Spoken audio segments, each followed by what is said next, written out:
Nah, sudah Ibu ingatkan tadi ya, sebelum jam 6:30 harus sudah sarapan. Karena apa? Ada frase dari Latin ya, mens sana in corpore sano. Di dalam tubuh yang sehat terdapat jiwa yang kuat.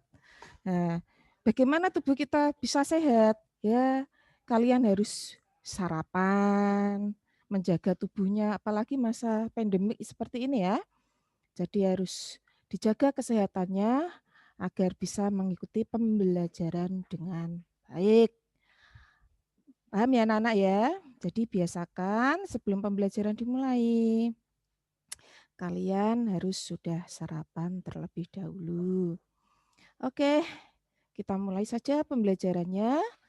Ibu awali dengan salam. Assalamualaikum warahmatullahi wabarakatuh. Waalaikumsalam.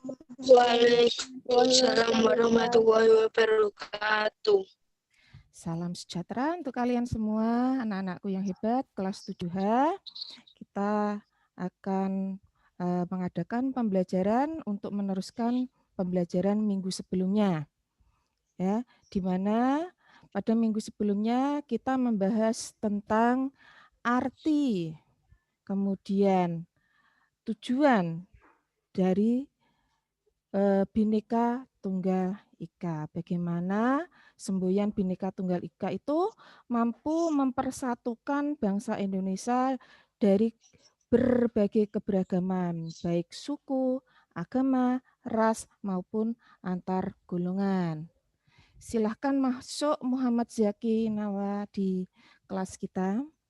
Nah, anak-anak, setelah kita membahas tentang Bhinneka Tunggal Ika, kali ini masuk ke bab baru, yaitu bab 5, ya, kerjasama dalam berbagai bidang kehidupan. Nah, sebelum masuk ke inti dari pembelajaran, Ibu akan tayangkan video berikut ini.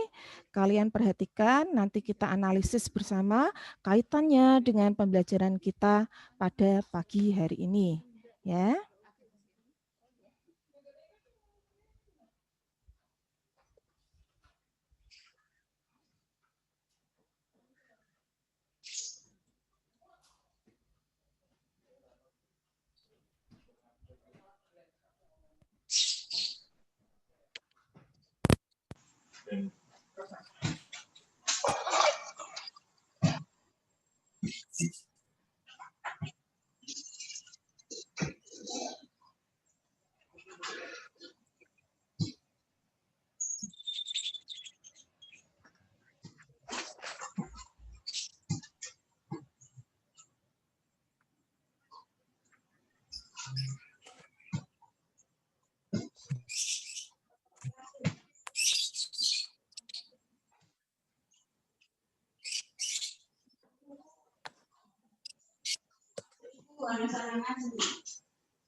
Ya.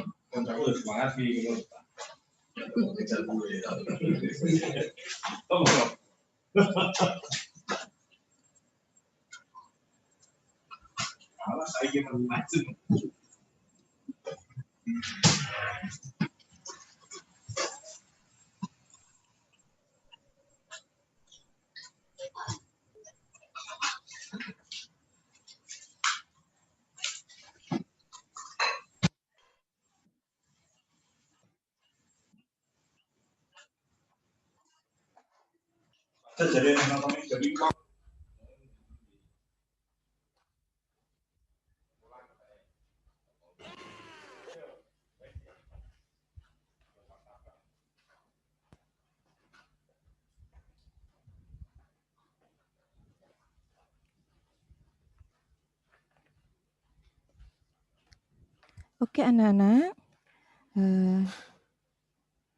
ada teman kalian yang masuk ke kelas, kita undang dulu. Selamat datang Muhammad Andika.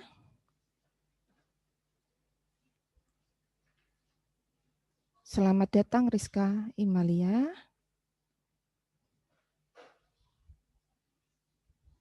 Dan Real C ya.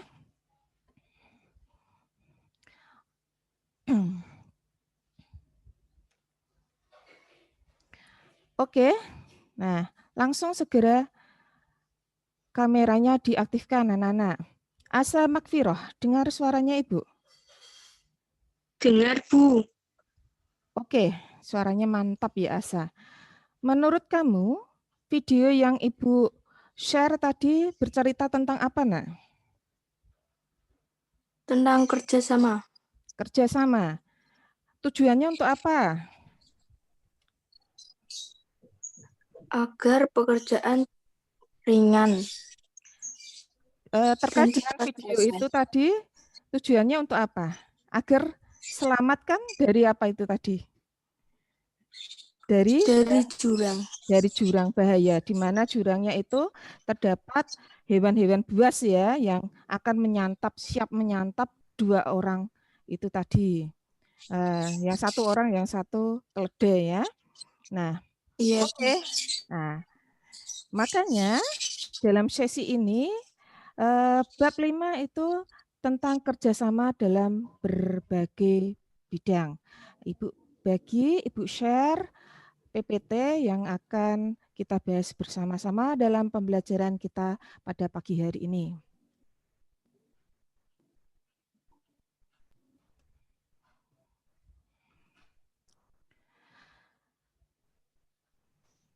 Memahami pentingnya kerjasama dalam berbagai bidang kehidupan.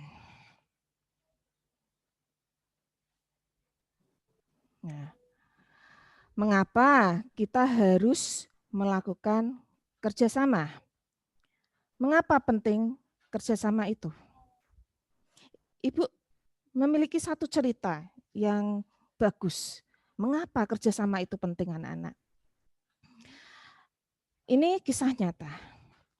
Diceritakan ada beberapa manajer dalam sebuah perusahaan yang seperti yang kalian ketahui, di mana posisi manajer memiliki kedudukan yang sama. Tapi pada kenyataannya, manajer itu memiliki gaji yang berbeda-beda besarnya.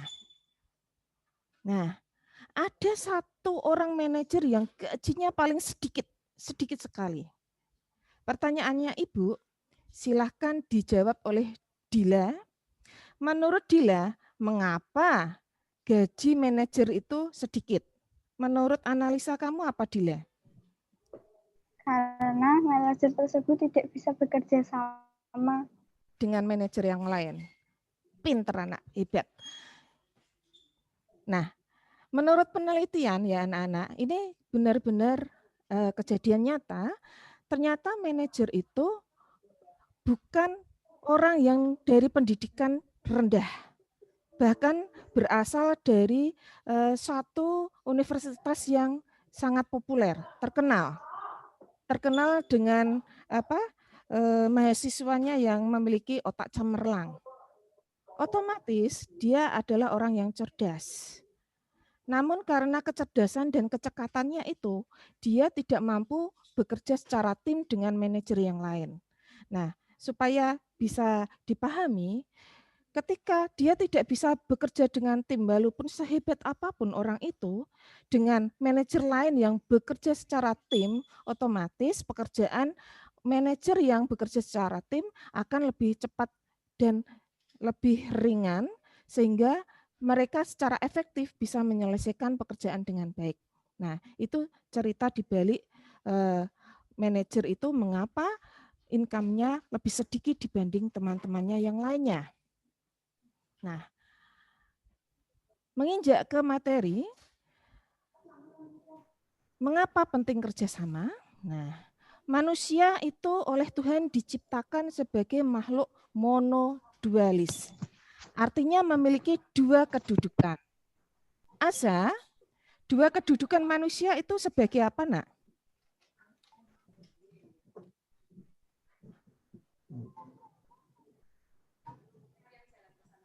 Asa, Ikma, Makfiroh, dengar suaranya Ibu?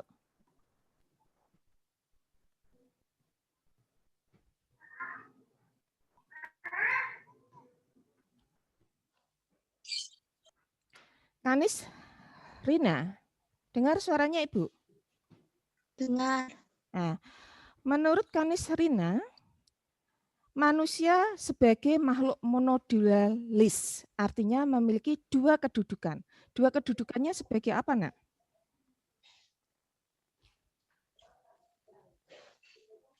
Diciptakan memiliki dua kedudukan sebagai makhluk individual dan makhluk sosial.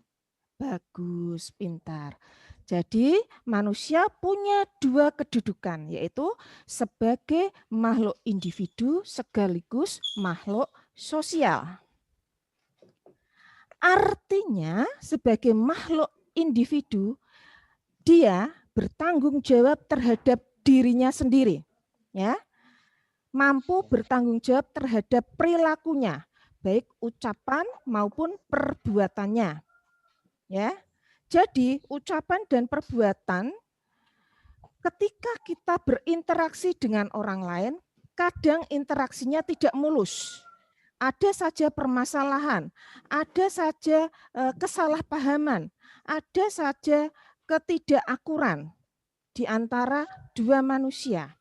Maka ketika terjadi crash atau terjadi kesalahpahaman seperti itu, layaknya kita sebagai individu yang bersalah, maka tanggung jawab kita adalah meminta maaf terhadap apa yang kita perbuat.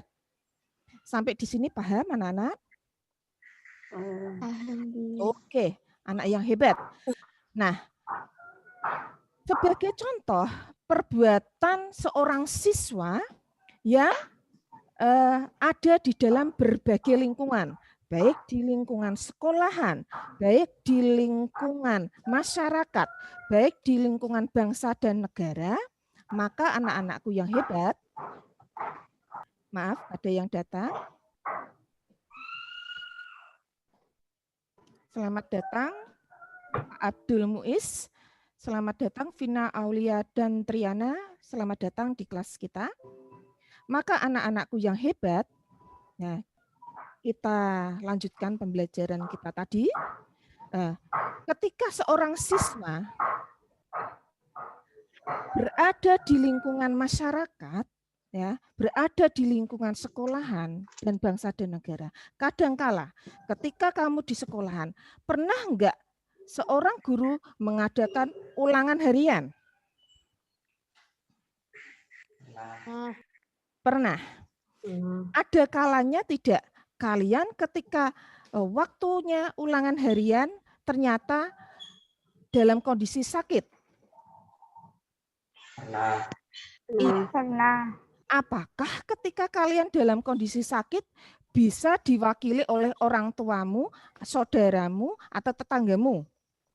Tidak. Tidak. Tidak. Makanya, oke, bagus. Maka sebagai individu kita bertanggung jawab terhadap diri kita. ketika kita sakit tidak bisa dilimpahkan tanggung jawab itu kepada orang lain.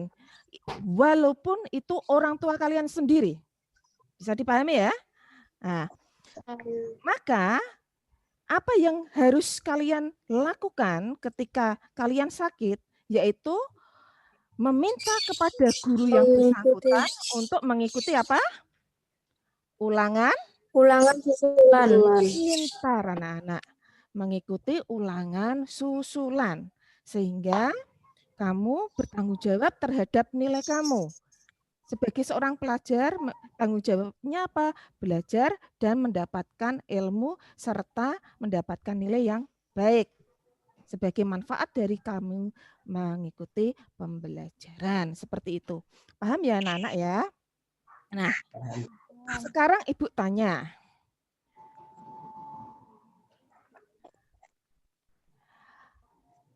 Kepada anak laki-laki ada di sini?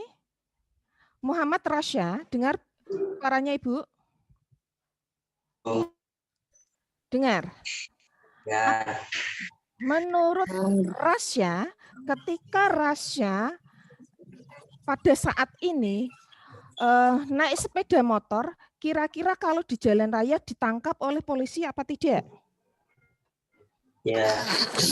Mengapa Rasya? Tidak SIM. Kenapa?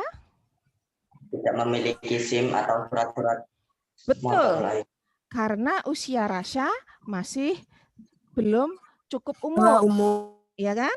Maka ketika Rasya naik sepeda motor di stop oleh polisi, kira-kira perbuatan Rasya itu bisa dilimpahkan kepada orang tuanya apa tidak? Tidak, karena itu kesalahan pribadi. Sebagai individu Rasya, maka tanggung jawabnya ada pada diri individu Rasya. Ini paham ya? Kedudukan sebagai makhluk individu. Nah, kedudukan yang kedua sebagai makhluk apa anak-anakku yang baik dan pintar? Makhluk sosial. Makhluk sosial. Kalian tiap hari makan berapa kali? 3 kali. Di atas piring kalian kira-kira ada apa aja? Nasi, lauk pauk. Lauk pauk. Terus apa lagi? Susu. Susu ada di piring. Oke, anak yang pintar, Ibu ambil contoh yang sederhana saja. Di atas piring kalian sebutkan tadi ada nasi, ya kan? Nah, kira-kira dalam satu butir nasi yang ada di piring kalian, satu butir aja, kira-kira melibatkan berapa orang untuk bisa ada di piring kalian? Banyak ya. Coba kita hitung ya. Nasi itu terbuat dari apa? Padi. Padi yang nanam siapa? Padi yang nanam siapa? Petani ketika menanam, membeli benihnya di mana? Di toko benih. Ya kan? Jadi pihak yang terlibat toko, petani. Kemudian petani menanam padi membutuhkan orang yang menanam padi apa enggak? Iya. Ya kan? Terus padi masa panen buruh lagi. Terus padi dijual kepada tengkulak, ya kan? Tengkulak kemudian mengirim ke penggilingan padi. 5. Habis itu dijual oleh pedagang. Pedagang membeli kepada ibu kalian. Ibu kalian memasak. Ada 7. Hanya dari butir nasi ada 7 orang yang terlibat. Saat ini kalian memakai baju apa enggak? Saat ini kalian memakai. Bagus. Ada berapa orang yang terlibat dalam membuat baju itu anak-anakku yang hebat? Banyak juga ya. Kita hitung lagi. Banyak. Baju terbuat dari apa? Kapas. Kain. Kapas dulu ya kan? Kapas dipintal oleh Dipintal benang. benang, Benang jadi kain. kain, Kain dijahit oleh penjahit. Jahit. Baju jadi dibeli oleh ibu. Ada 5 Jahit. orang yang terlibat. Ya. Wow. Hanya dari barang-barang yang sederhana ternyata melibatkan kerjasama dengan banyak orang. Sampai di sini paham? Makhluk sosial. Membutuhkan tergantung dengan orang lain. Ya kan, Kak? Seperti itu. Nah, iya, pintar anak-anakku. Nah, sekarang apa yang dimaksud kerjasama?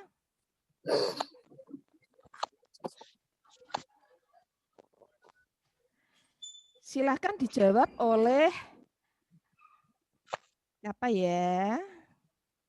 Kerjasama dijawab oleh Karisa. Dengar suaranya Ibu Karisa?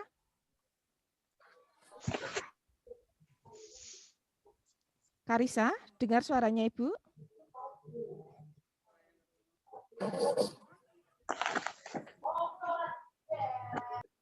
Karisa?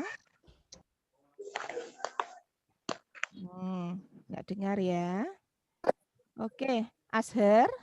Dengar suaranya Ibu, Azhar?